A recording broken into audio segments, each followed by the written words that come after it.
Hello and welcome back to the channel. Today I've got the Harley Davidson Fatboy out for a review ride, and this bike probably isn't going to appeal to everybody. It's probably quite an acquired taste. However, I like Harleys and it's always nice to ride a model which I've not tried in the past, and I do, as I've said previously, like to mix it up a little bit and try as many different bikes and different categories of bike as I can to give a good variety on the channel. And I don't think you can get much different from this to last week's bike, which was the BSA Bantam. So if you'd like to come along with me for the journey, let's hear what my thoughts are to the bike. Jump on the pillion seat, I'll take you all for a ride.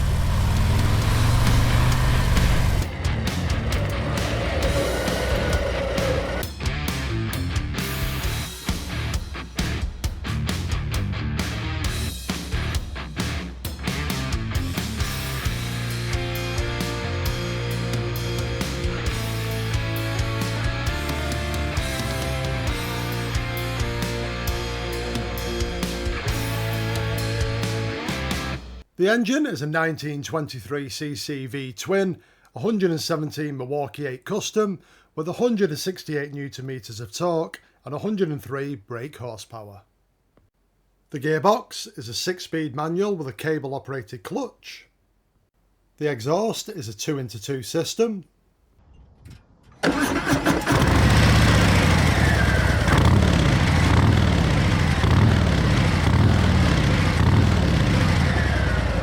The front suspension is a 49mm telescopic aluminium fork with triple clamps. The rear suspension is provided by a monoshock and it has hydraulic preload adjustability. For the front brakes we have a Harley Davidson branded 4-pot caliper with 300mm discs. The rear brakes are a Harley Davidson branded 2-pot caliper with a 292mm disc. The front wheel is an 18-inch machined Lakester cast aluminium and it is running the Michelin Scorcher 160/60/18 tyres. The rear wheel is an 18-inch machined Lakester cast aluminium and it is again running the Michelin Scorcher 240/40/18 tyres. Both the front headlight and the front indicators are LED.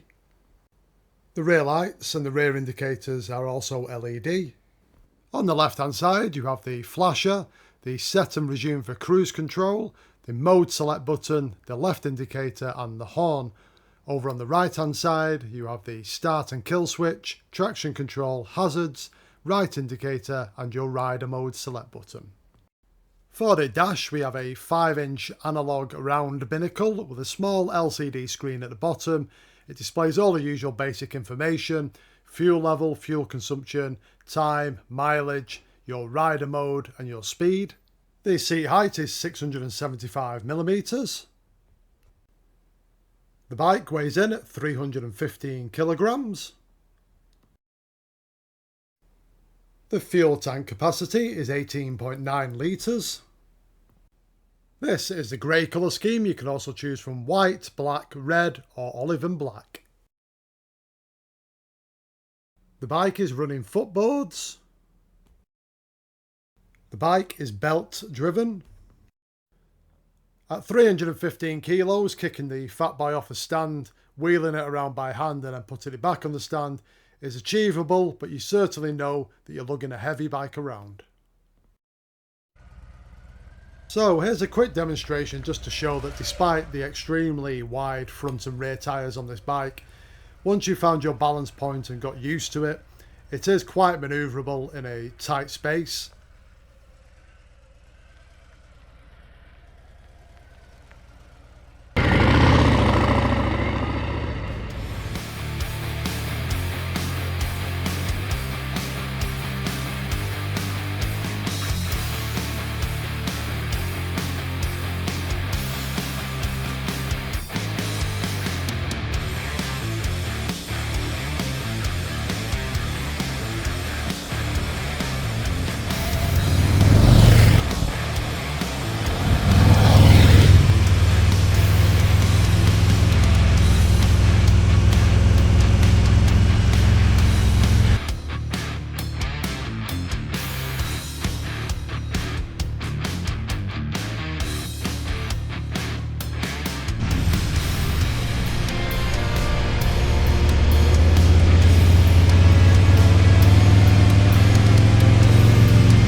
give the Harley Davidson Fatboy the motorway test then.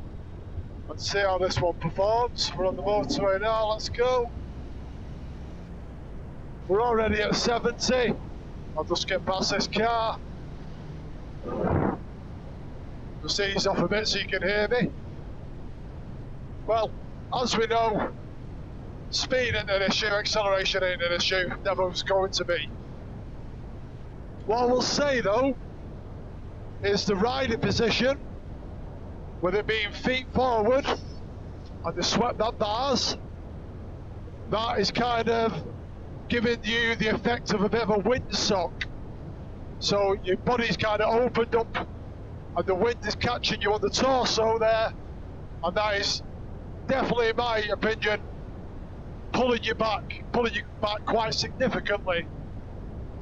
So I don't know whether I feel like lots and lots of motorway mileage would be enjoyable on the bike. Obviously, a quick blast down the motorway is neither here nor there, but hour after hour might be a different story. I feel, because it is noticeable the way it's hitting you, the wind, and it is kind of pulling you backwards into the seat and pulling your arms a little bit straighter. But like I say, it will cope with it. Might not bother most people, but it's worth noting. So then, let's give the gearbox a try out and see how it operates. We're in first gear. Second. Third. Fourth. Fifth. Sixth. Well, that goes in gear nicely, precise.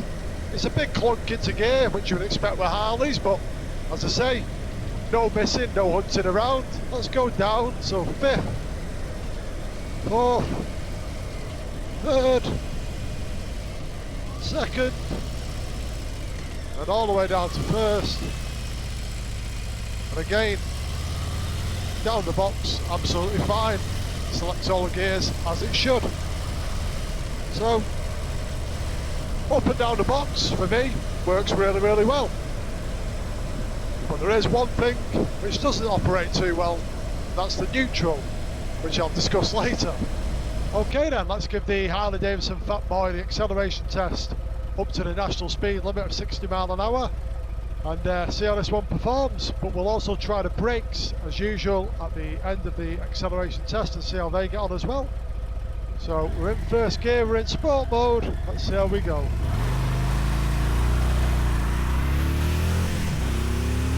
There it is. Let's try the brakes.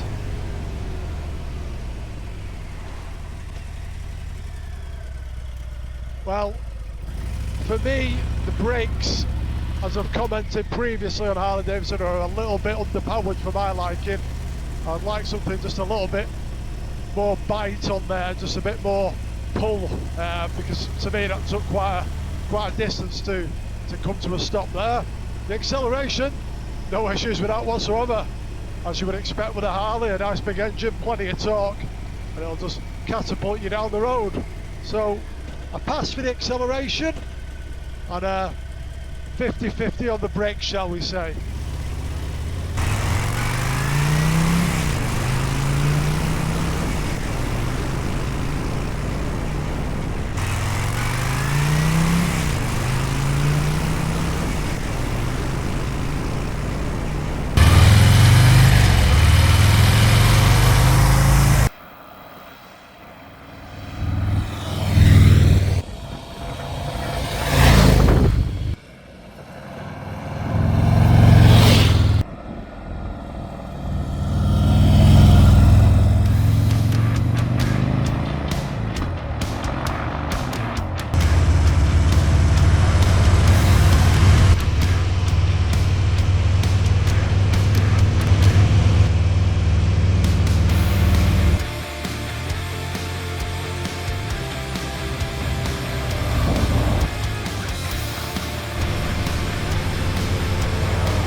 So then, the Harley Davidson Fatboy. I've had this bike for the last couple of weeks and I've managed to cover a couple of 100 miles on it to give it a good road test out in various conditions and find out what I like and what I don't like about the bike.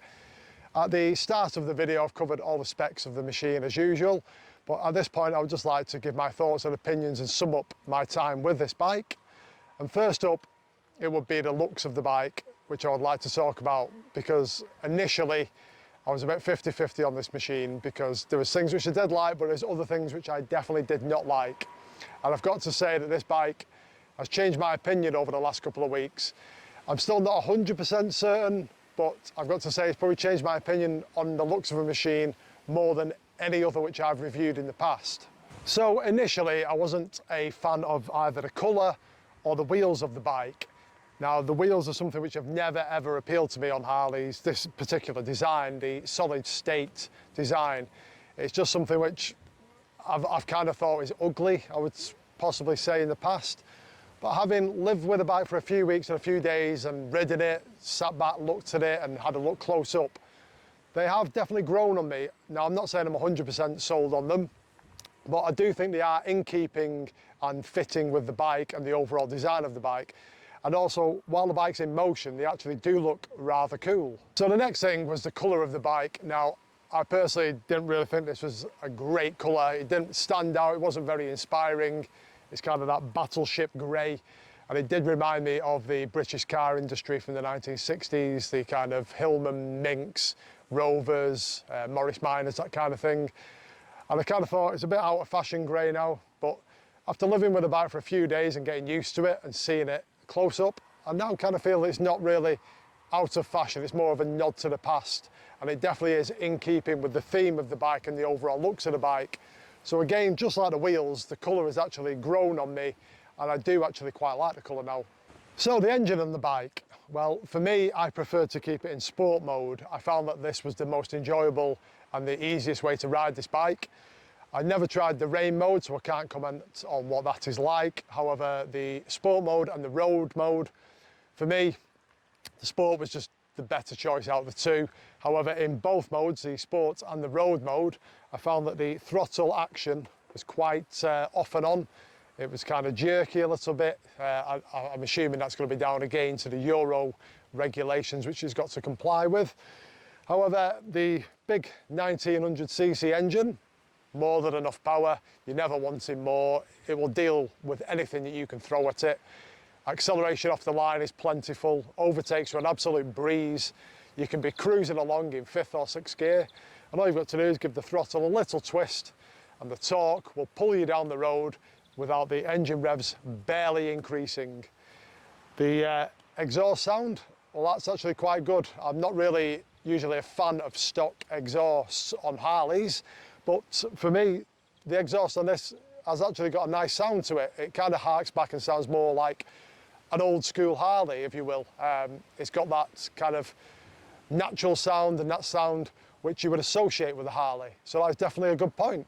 So the handling of the bike, well, if you're looking for something which is nimble, easy to maneuver, fast turning, then I would look elsewhere in the Harley range, because the Fatboy definitely is none of those things. This bike needs a significant amount of input to get it to manoeuvre, get it to turn and initiate that turn, especially at lower speeds or from setting off and instantly making a turn. You really do need to put a good pull and a push into the bars to make it initiate and tip in, because probably the best way of describing it is it feels like it's got car tyres on. Now, what I mean by that is the profile of the tyre doesn't feel like a motorcycle. It kind of feels flat on the top. So naturally, it just wants to go in a straight line. And unless you manually put a significant effort in there to counteract that, the bike will just go straight. There's no two ways about it. If there's any cracks in the road, divots, tram lines, that kind of things, this bike will just naturally drop into them and it will follow that tram line or that crease in the road. So you really, really have to be thinking about what you're doing and make the effort to get this bike to go in the direction which you want it to go in. Otherwise, as I say, you will be going in a straight line. So as you can see, the Harley Davidson Fatboy here, which I have, has got the footboards on it. Now that is another factor in affecting the cornering ability and the agility of the bike.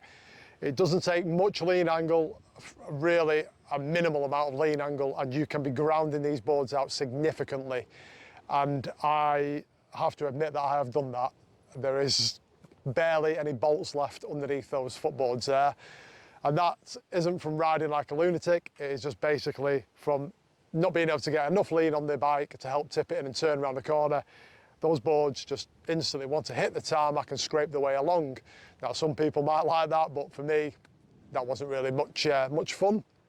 But it does definitely affect the way you can get a bike around the bend. And again, it reverts back to that you need to kind of plan ahead maybe a little bit more than what you normally would and have that input into the bars just to get that bike initially tipped in and turned and try and hold that line around the corner, because that does, in my opinion, greatly affect the agility of this bike.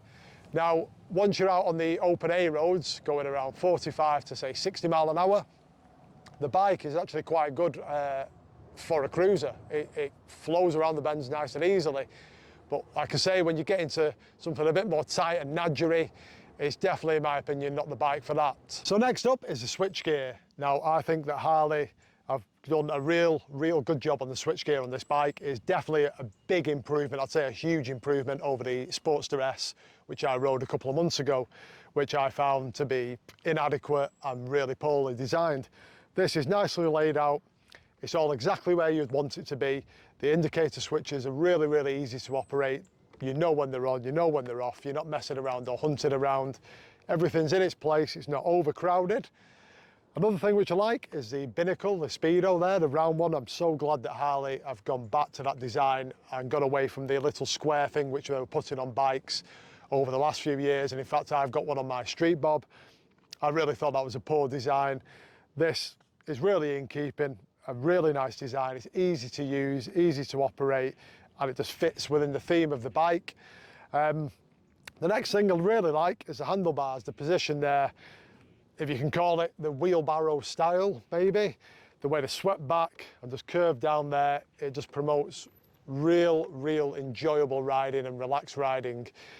You feel like you could be on a bike from the 1950s, just cruising along on the open highway with a suicide shifter on your left-hand side there, just taking in the countryside. So again, that's another nice heart back to the old style of bikes. And again, the riding position, the feet forward position, the swept back bars, all appeals to me, and I just find that a real nice way to ride a bike, a real enjoyable way to ride a bike. For me, if you're happy on a bike, you're comfy on a bike, you're going to enjoy your riding. So for me, the riding position on the Fatboy is a big thumbs up. So one thing which I do not like on the Harley Davidson Fatboy, and I've criticised this on previous Harleys in the past, and on the one I own, in fact the two I own, is the braking power. Now for me, they're just significantly underpowered when it comes to brakes, Harleys. They're a very heavy bike and they can reach very fast speeds. So you want something which will pull you down to a stop in a short amount of time, not something which feels spongy and lethargic to slow down. So for me, there needs to be another disc and another caliper there on the front to assist with this, because the one disc, the one caliper is not enough in my opinion. Now I don't know whether cost over functionality and practicality is being prioritised here, but for me, it's not an area where you should be trying to save money. I think get that extra disc and extra brake caliper on there, and that will transform the stopping power of this bike and be a massive improvement going forward. My number one criticism on the Harley Davidson Fatboy, on this particular bike anyway, is finding neutral. Now, I've found neutral a handful of times, and I really do mean a handful of times, over all the miles which I've covered on this bike. And as I've said, it is a good few hundred miles which I've done on this bike. Now, you come to a stop and you want to jump off it, or you just want to relax your hands and take it out of gear, it's virtually impossible to find neutral. You're up and down, no matter if you give it a little tap, whether you give it a big clunk, it will just bounce between first and second. As I say, just a couple of times I've managed to hit neutral. Now, the weird thing is, you turn the engine off, bang, you can find neutral virtually instantly. And I was wondering whether this was just something I was doing. So like I said, I tried it different ways, harder, softer, nothing seemed to work for me. Two other people which I know were sat on the bike. I never said a word to them, and they were playing around, and then one of them, the first person said, "How do you find neutral? Where is it?" If that is what he said, where is neutral? I said, "It's between first and second, like it is on every other bike." He could not find it. Now, the second person also did the same thing, could not find neutral. So that kind of backed up what my thoughts were, that there was something not quite right with it, and it wasn't just me being an idiot. So whether there is maybe a little fault with this bike, or that is something which is an actual fault on all Fatboys or this particular gearbox, I would actually be keen to know from any owners, have they experienced that, or is there some technique which I do not know about, because I really would be genuinely keen to know about that, because as I say, that really was my biggest pet hate with this bike, and something which really did take away from the riding experience, and it was quite annoying. In fact, I would say it was very annoying. So then, the Harley Davidson Fatboy, who would it appeal to? Well, for me, I have this kind of image in my head where you are cruising along the highway on a late summer's evening, chasing the sunset with an open face helmet on, enjoying the soundtrack of the engine and the exhaust note, in absolutely no rush whatsoever to get anywhere, yet just enjoying your surroundings and soaking it all in. And for me, it kind of feels like it would be a bike where people who have enjoyed the faster paced bikes in the past, the higher revving engines, and are now looking to just enjoy biking at a slower pace, and as I say, take in your surroundings and enjoy the journey over the destination. So then, as always, I would like to open up the comments section to any Harley Davidson Fatboy owners to share their experiences and thoughts on these bikes. What do they like to live with on a day-to-day and a year-round basis? Is there anything I've missed or failed to note about the bike which you'd like to share? Also, if you're looking to purchase a Harley Davidson Fatboy and would like to know anything, please do ask a question below and I'll do my best to help and assist. If you like motorcycle reviews or are interested in other Harley Davidson reviews, please do check out the playlist for test and reviews on my channel. There's plenty of Harleys in there with other bikes as well. There's also a few Harleys coming up in the near future. It'll be much appreciated if you take the time to have a look at that. As usual, I hope you've all enjoyed the video. If you did, please remember to like, hype, comment and subscribe below.